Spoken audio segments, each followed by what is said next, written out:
All right. Well, good morning, good afternoon, depending on what time zone you're zooming in with us. Today is, I can't believe it, it's November 4th, 2021, and you are watching On the Fly with Kai, where we give you tips, tricks, and hacks for entrepreneurs. I've been an entrepreneur for 20 years, and these are a lot of these tips I wish I would have had. It would have taken a lot of time off my learning curve. And today really is no different. Today, I'm really excited to bring to you a new friend. I think sometimes you meet people and you think to yourself, wow, we had just a great connection. And I love this woman, and we're going to have a long, I'm sure, mutually beneficial relationship. So Sarah Michael is an expert with feminine sales power and the founder of Sparkling Results. And she's on the show this week. And I just can't wait to bring to her to have some sales conversations. So welcome to the show, Sarah. We're glad you're here all the way from Southern California. Woo, woo, welcome. I am so excited to be here, Guy. Thank you for having me. Well, we have a mutual friend, Christy Rogers, and I know you two went through a program together that really has some definitions of the feminine and masculine, and you just got a really eclectic background. So I know you were, did the art side, so you had the right brain, the left brain. She did some finance as well, and then you got involved with this class that Christy loves as well, and it kind of puts you in a different trajectory. Tell us about how you ended up with this whole feminine sales power.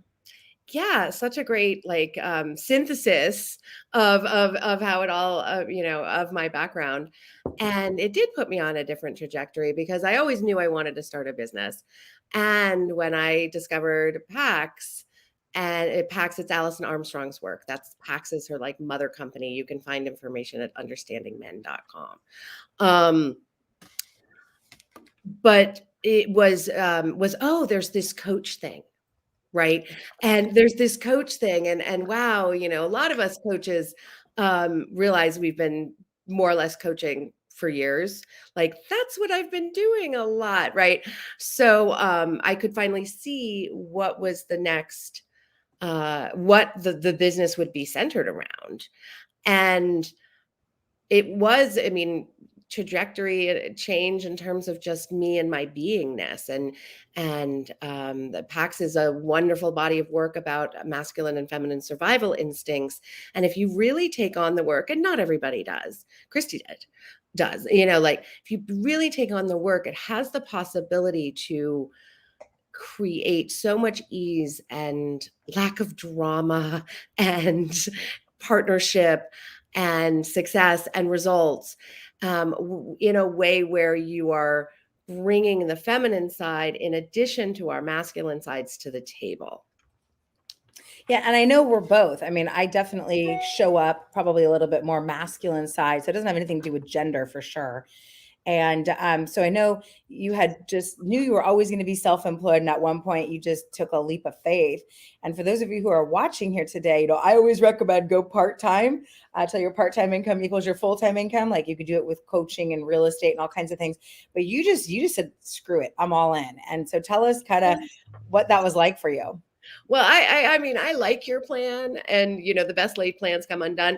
And my original plan had been, that's what, when you asked me about this, I was like, well, I kind of started my business kind of in my head. I'd like hired a coach in February, thinking I'd build the business on the side and then do as you prescribe, which is not a bad way to go, y'all.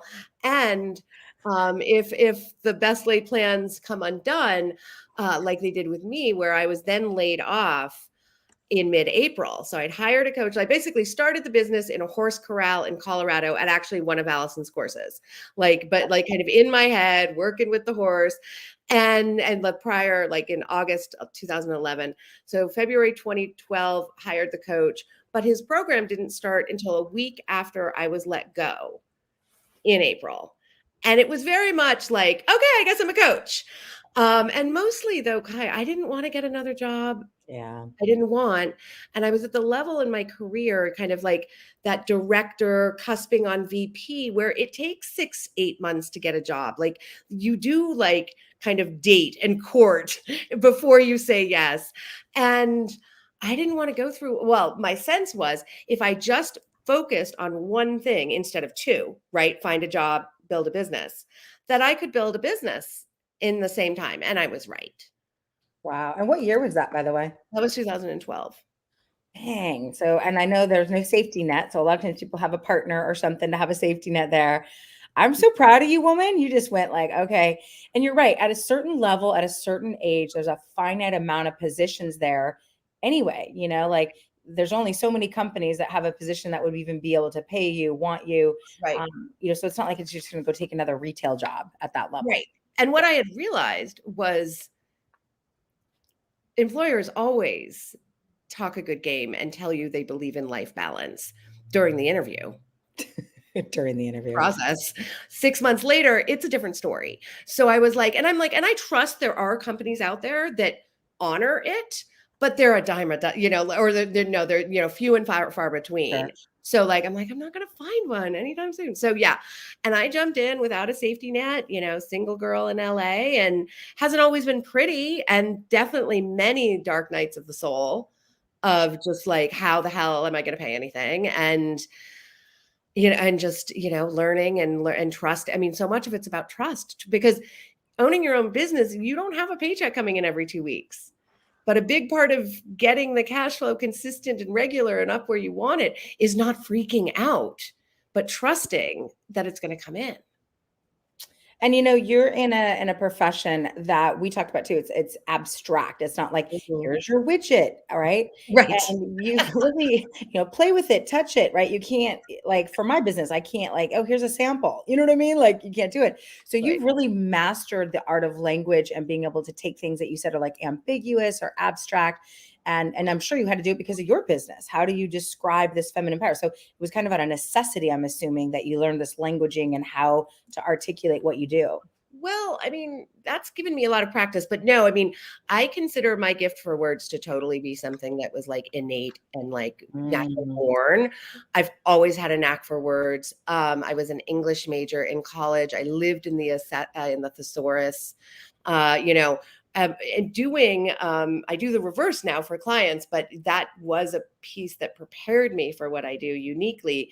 Is back then taking, this 8-10 word thought that said in like a colloquial everyday just chatting with you at brunch way, but put it into some sort of like, find the abstract words that encapsulate this concept. And that's, you can do that in 20 pages. Like, that's fine. You're going to say it a little different. You're going to say it again. In marketing and sales, in messaging, you got 30 seconds, you got 12 words, you've got 2,500, whatever, not as many. And what I do for clients now is they bring me abstract words trying to describe this deep, multidisciplinary, multifaceted body of work with these really abstract terms that no one can really understand. And they don't inspire the heart. And that's what I realize is like, because people say like, but that's how my people talk. That may be, but it's not how they buy. Like, Ooh. and it can confuse you as a entrepreneur, because you're out there and people are going, oh, that's wonderful, that's great, wow, because they kind of get it, but those abstract words, most people have what I call an approximate meaning about what they mean, not like a hard, solid, clear, likely accurate definition of the word. They weren't learned the word through context, through reading, through hearing it, but they don't really know.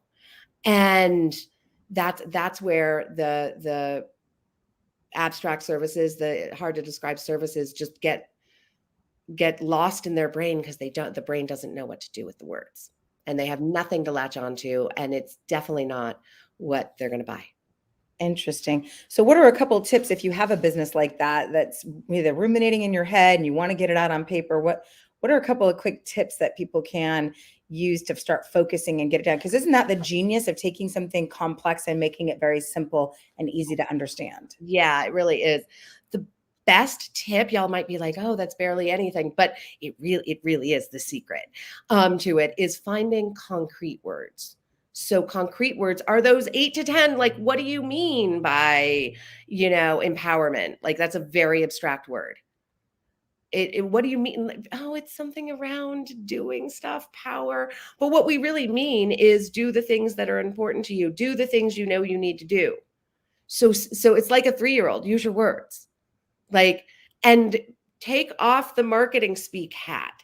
Don't try to sound like a marketer. that gets us into the realm of abstract words too. Find those common everyday words. I'm stressed, pretty abstract. I mean, and most people have a pretty solid definition, but it's still abstract. Instead of like waking up dreading going into work. Can you feel the difference? Mm-hmm. You know what I mean? Like, and what they're buying is a stop to waking up dreading going to work.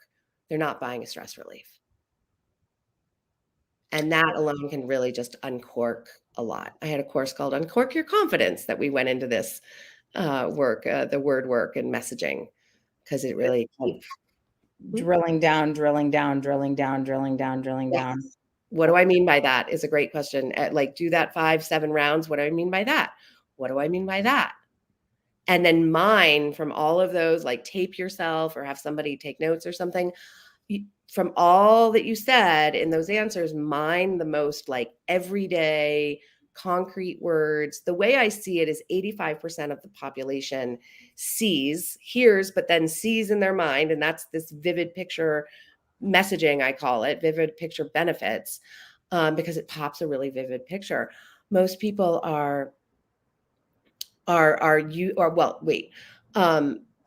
most people are using the words they are used to using, right? Like they may even hear them, but it's again not what sells.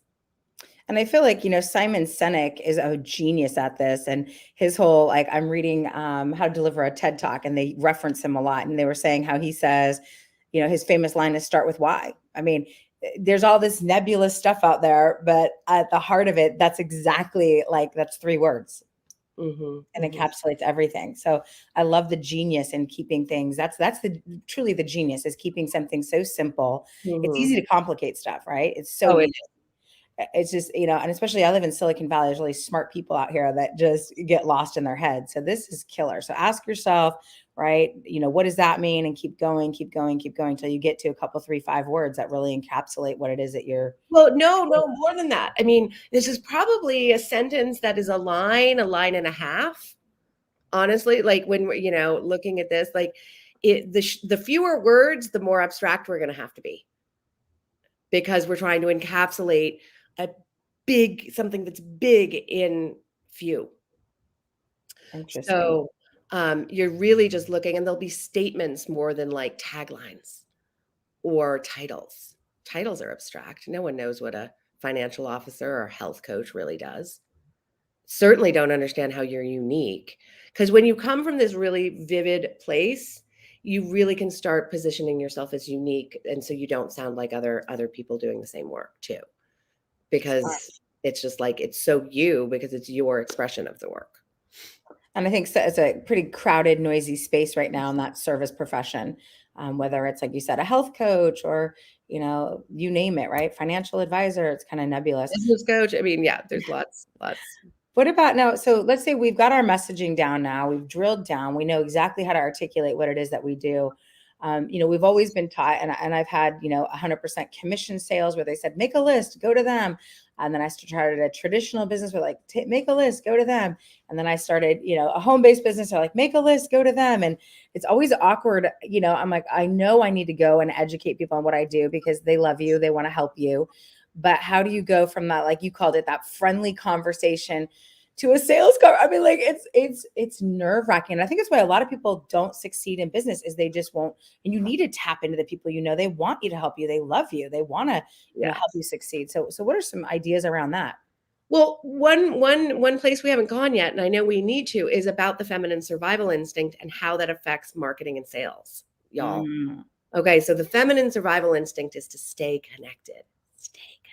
Avoid disconnect, because to that part of our brain, if we disconnect from people, we're gonna, like, what the scenario runs is we're gonna end up alone. We're gonna be ousted from the tribe. If we think back, caveman time, ousted from the tribe, end up alone.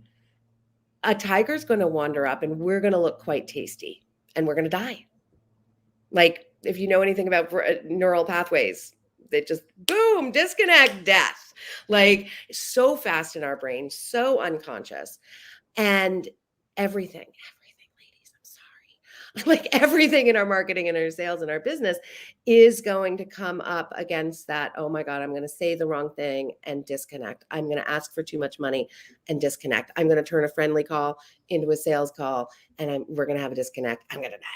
Like, so being aware of it is really helpful, but knowing how to go about it in a way that maximizes connection, like you feeling connected, them feeling connected, is the way to go. So that's how I've developed all the work, all my work. So turning a friendly conversation into a sales conversation, the first part is you get them on like what I'll call a connection conversation. You could call it a follow-up conversation. You get them on a connection conversation to get to know you better and hear more about your business, hear more about you, get to know each other better. And you ask what I call a pointed question. Now, a pointed question is designed to get a specific answer if it's there, with some space too. It's not like such a narrow answer. I'll give an example in a second. A leading question is designed to get a specific answer and stop. A leading question is like for me and my business, a business coach. Well, Kai, do you want to make Q4 the best quarter ever? How are you going to say no to that? Right? How are you going to say no to that? You're not. And so now you're like, oh God, sales pitch coming. Right. Like it just, right. And the reason I'm laughing is because I have had coaches say that to me, like, you're very successful, but like, wouldn't you want to be more? And I'm like, oh, here it comes. Here it comes. Yep. That's so Yeah. funny. So a pointed question, one that I like to ask, and they're open. And this is where the feminine side, like it's direct, but open. So a little bit of the masculine to ask a direct question with some space to let it be their answer. Right. So, hey, I hear about it all the time, the stories of people navigating the cash flow roller coaster and the ups and downs. How do you handle that? If that person is an ideal client, I'm going to get an earful.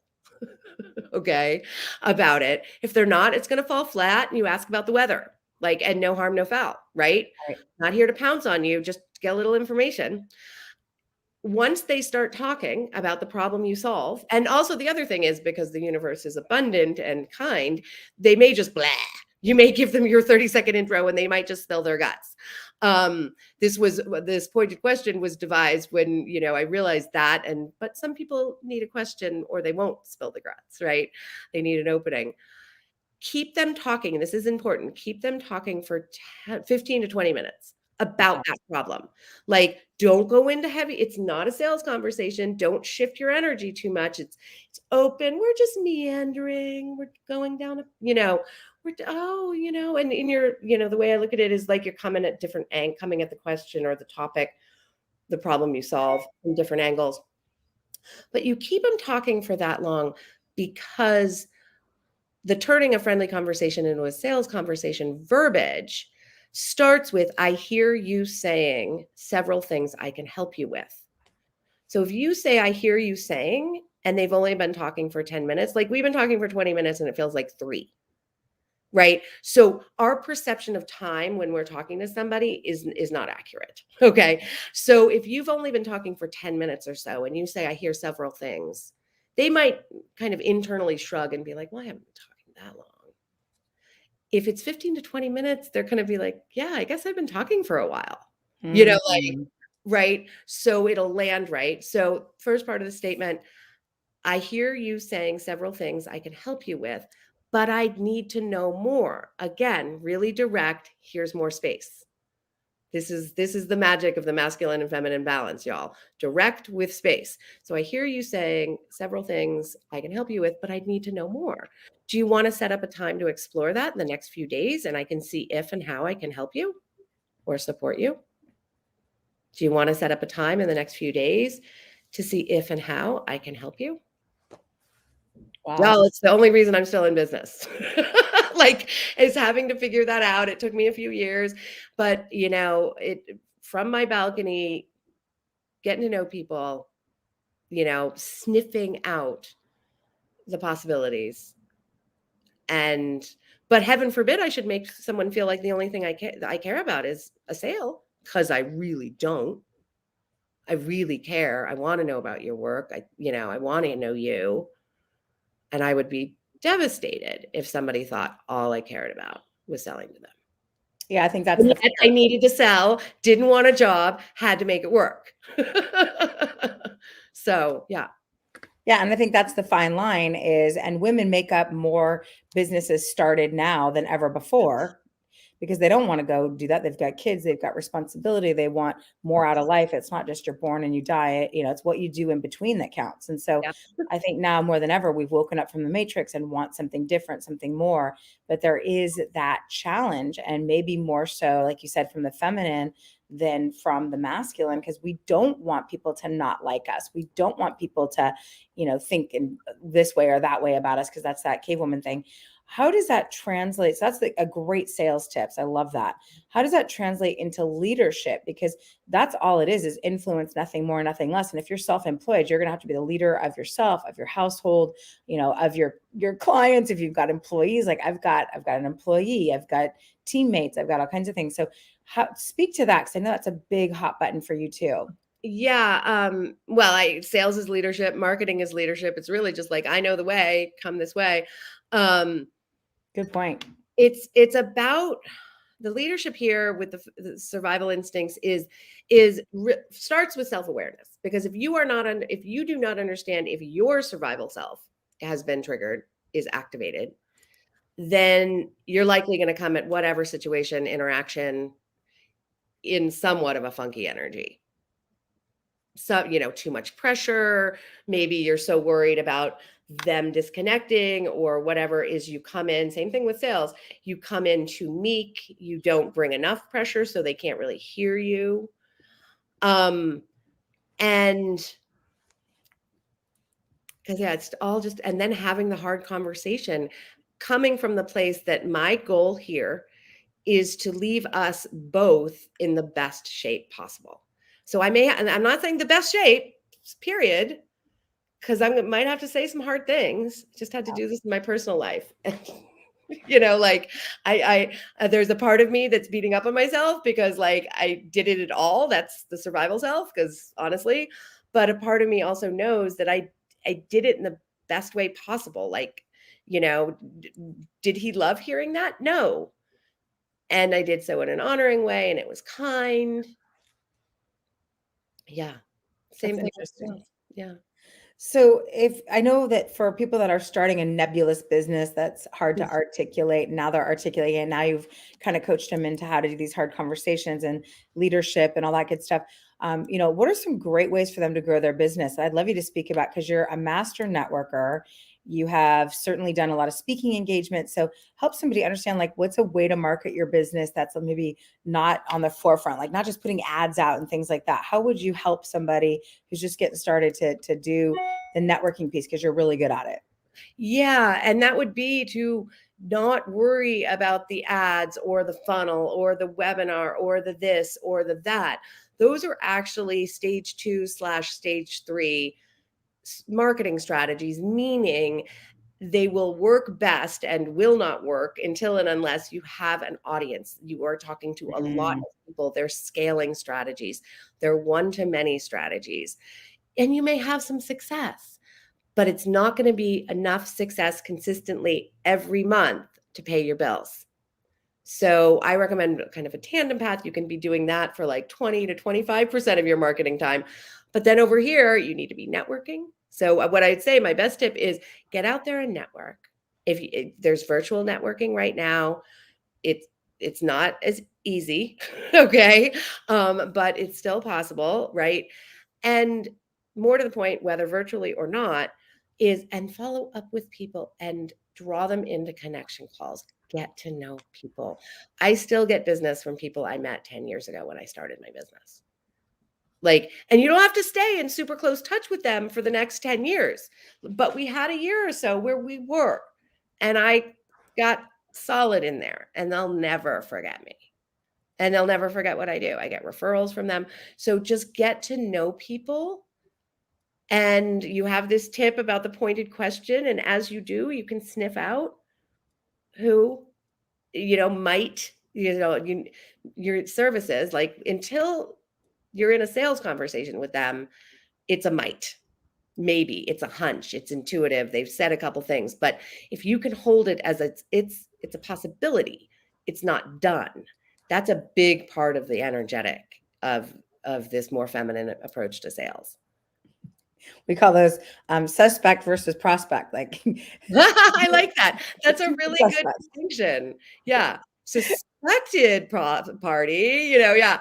No, exactly. And until it gets said on the record in a sales conversation, like, you don't know. Yeah, no, I hear you. And I think it's tricky. So if somebody wanted to, obviously at the end, we're going to talk about how to, you got a class coming up. So we want to make sure we hit that too. But let's just say, they're just thinking about it, that the formulation stage is kind of where you were before. Is there any like books or resources or podcasts that you can recommend that might help somebody with a nebulous business that's having a hard time with sales conversation, that's looking to just sort of maybe dabble and up their game in these areas? Is there any resources, books, podcasts that are just your favorite that you're like, yeah, this is some good stuff right here? I'm thinking, I actually think what I'd suggest is actually a money mindset book. Okay. On the surface, superficially at least, but it speaks to sales, it speaks to marketing, and that is Wallace Wattles. Can you come up with a more old-fashioned name? I don't think so. Wallace Wattles, so double L, double T, The Science of Getting Rich. Yeah. It is it's like 110 pages. It's just a concise encapsulation of how the universe works, really, and the laws of the universe, because there's more than one. The law of the law of attraction is just one. What are there, like 11, 12, 13, something? There's a dozen-ish, baker's dozen. And if you can adopt some of that and then go do some networking and build some relationships, you'll make sales and learn to sell, y'all. Like, Yeah. if you don't know how to sell, you got to learn to sell. Yeah. And I mean, I think people are afraid of, like, you got to learn to sell. They're afraid of that, but that's what everything is. And we've done it since we were kids. Like, there's always a sale being made. Either you're getting ice cream or you're not. You know what I mean? As a kid, you're going on a date or you're not. I mean, it's everything in life is sales. So don't be afraid of that. Yeah, Right. and it's your survival self that's pulling you back and and just understanding that can help you do it. Like, just know that there's a part of you that doesn't want you to do it, but you need to work with that part of yourself to do it. Definitely. Yeah. He And I doesn't know get you've got lots of ways that people can engage with you. And I know you got a class coming up, I think this weekend. And I'll put up your link tree really quick because all that information's there. If somebody said, I really like what you're up to, I want to tap into that feminine power and really make better conversations and have more sales, how would they engage with you? Maybe do coaching with you, maybe take a class with you? Yeah, so on the link tree, the class coming up this weekend is my 3-day workshop event called Feminine Sales Power. And if you go to that, the link tree, there's actually, just for you guys, then I'll probably, there is a link so you can just sign up for free Wow. for that. Yeah, it's normally in 197, but I wanted to make it really easy peasy decision because I know it's last minute. That's a possibility. What we're going to be diving into is both the awareness piece on the first morning, so you are aware when you are just a little bit triggered, that survival self of yours, because you will be a little bit triggered in your sales conversations at times. I promise you. And you'll also see on the link tree, well, and I'm sorry, and then we're going to go into how to access your feminine side in your sales conversation and your business, tying it up in a bow with a feminine based marketing plan. So, but the sales conversation ins and outs. And you'll also see on the link tree, there is some free resources like my 7 essential money making conversation flowchart, my feminine sales power manifesto. And then there is a space if you wanted to chat about working with me, the talk with Sarah on my link tree. We can sign up to find a time to talk. We'll explore the untapped potential in your business and how that untapped potential can get tapped by coming from your feminine side. And I'll see if and how I can help you. But I'm not going to just sell you. It's going to be a really deep, connected conversation where we go deep and see what's up and see what's possible. I love it. Well, I've really enjoyed this, went fast, this minutes Yes. that we spent together. And I know we're going to be doing some more collaborations and things like that as well. So I'm kind of excited about that. But I want to thank you, Sarah, for being on the show here today. I appreciate you very much. Thank you for having me. I appreciate it so much too. Yeah. Yeah. For everyone else, you've been watching On the Fly with Kai. We come to you every Thursday where we bring to you, somebody that can add value for entrepreneurs that are either, in their business, working, or looking to do that. And it's just really just some tips, tricks, and hacks that will hopefully help you take it to the next level. So thanks again, Sarah. And we'll see you guys here next week at 10 a.m. Pacific Standard Time on Thursdays, every Thursday. Take care, take charge. See you over the top. Bye, everybody. Thank you.